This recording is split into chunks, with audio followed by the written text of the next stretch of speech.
I've often been asked whether I feel sort of a personal feeling, a connection with Richard III, or a feeling about him being an uncle, albeit 17 times removed.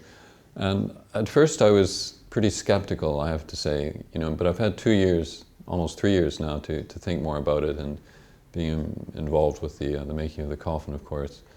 And I have to say that I think I feel a closer link with him now than I did before, because I feel like I've, in a way, lived with him.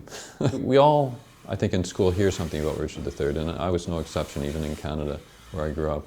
But you don't really dwell on it. It sort of recedes into memory and becomes part of what you did at school.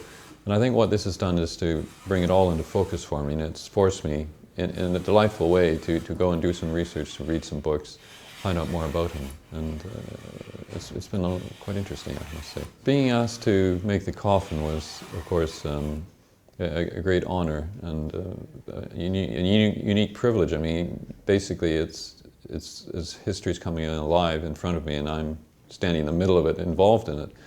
And it's been quite an extraordinary experience. I think at first I was not overly,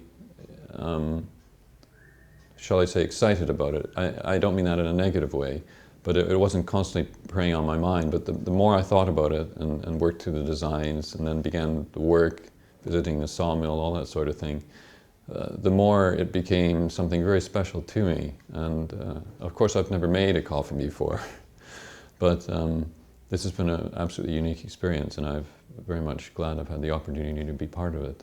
Regardless of Richard III's reputation, he was an anointed King of England, and as such, I think he deserves the dignity and the honor that's been given him over the next week.